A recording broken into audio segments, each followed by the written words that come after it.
Don't you worry about drying them out. These super crispy sous vide boneless chicken thighs are remarkably tender and juicy. Make them with skin on or skinless for this recipe. Either way, the skin will be super crispy by the time you're done learning my favorite techniques. You seriously just cannot mess them up. So today I'm going to take you in the kitchen and show you how to sous vide chicken thighs that are boneless, skinless, or skin on if that's what you have. Let's do it. The first thing you're going to do is you're going to make a little seasoning blend. This one is super simple. So you season the chicken thighs by combining these in a small bowl. So you mix together the salt, pepper, paprika, and cumin. Give that a good mix and then sprinkle as much as desired onto your boneless chicken thighs. You can really do just a light dusting or you can do them all over like you see I do in the video here. It's a really good combination of flavors for sous vide boneless chicken thighs.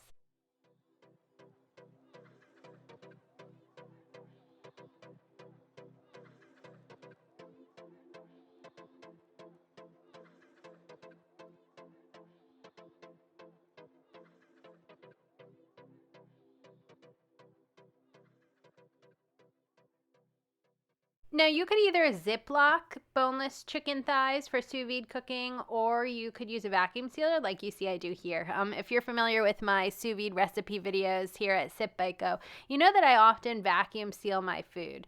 So here are the sous vide chicken thighs going into the vacuum seal bag, and it's important to get them in a flat layer so they cook evenly. And you'll see that I just give them a nice pat, make sure there's a little room in between the boneless chicken thighs, and then I vacuum seal them all together. Now, a lot of times I'll actually do meal prep with my sous vide cooking, so I'll just write the name of whatever the food is so I don't forget later. You know, these could look like chicken breasts, and I'll plop them in the freezer or in the fridge. In the fridge if I'm gonna sous vide them within a couple days or hours, and in the freezer if I'm gonna sous vide cook chicken thighs at some later date. And you can actually sous vide chicken thighs from frozen. You just need to add on an hour to the cook time. So what I did here is I sous vide cooked the boneless, skinless chicken thighs for 150 degrees for 2 hours. And like I said, just add on an hour if you're cooking from frozen. But the good part is you had already sealed in all that flavor with the vacuum sealing before you even started. So whenever they're done, you remove the thighs from the hot water, and it's optional. You could shock the bag in an ice bath for a couple minutes, but a lot of times I don't feel like these can be overcooked at this point. The chicken is thoroughly cooked throughout, and just to get this final sear, I don't find it completely necessary to shock the bag in water. So when you're searing the chicken, what you're going to do is you're going to sear sous vide boneless chicken thighs by bringing a large cast iron skillet to medium-high heat. And then add most of the olive oil to the pan.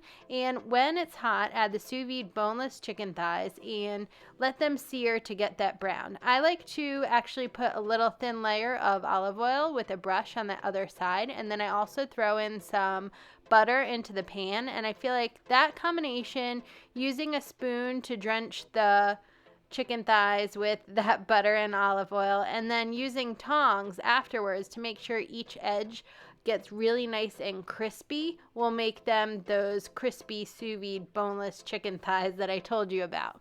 So sear each side until brown and regularly spoon that butter over the chicken thighs while they sear. Use tongs to hold the chicken thighs against the pan in different directions to get that edge crispy and browned. And then it's the best part. You get to serve these boneless, skinless chicken thighs that have been sous vide cooked immediately. Unlike some steak or other recipes that you might find for sous vide cooking, you don't have to let the chicken rest because it's pretty much good to go right there. So a lot of times with this cooking time and temperature of 150 degrees for 2 hours, I find that the chicken is tender, but it's not fall apart, pull apart, that type of chicken. So I find it's really good to serve with just some rice, some veg. It's good to put with a salad because it retains its shape. I also like to dice it because it's super tender and it makes really delicious tacos. But another thing you could do is to fry it up.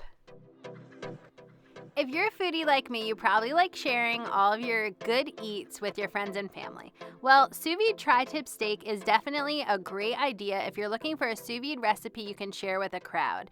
One sous vide tri-tip can feed 4, 5, 6 people, and it's great to put with salads or make tacos. It's really pretty versatile. You could even make sandwiches, anything with it really. So I highly recommend trying sous vide tri-tip steak, adding it to your bucket list of sous vide recipes. You can find the directions on how to do this at Sip Bite Go, and don't forget to subscribe to the Sip Bite Go channel on YouTube for more delicious sous vide recipes and other really easy recipes that taste like restaurant quality food. You know that's my jam, and I have so many exciting and delicious recipes coming your way. Hey home chefs, don't forget to grab a copy of my free sous vide beginner's recipe ebook. If you think sous vide steak is delicious, wait till you try sous vide lobster, wings, corn, and more. It's like a mini preview of my popular print book, The Home Chef Sous Vide Cookbook, which is available on Amazon and has over 100 sous vide cooking recipes. I can't wait for you to check out some of my favorite dishes in this book. To get your free copy, go to freesousvidebook.com. Again, that's freesousvidebook.com.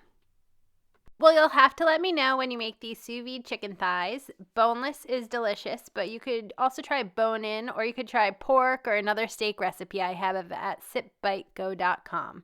Well, until next time, I hope you have a wonderful and delicious day. Cheers!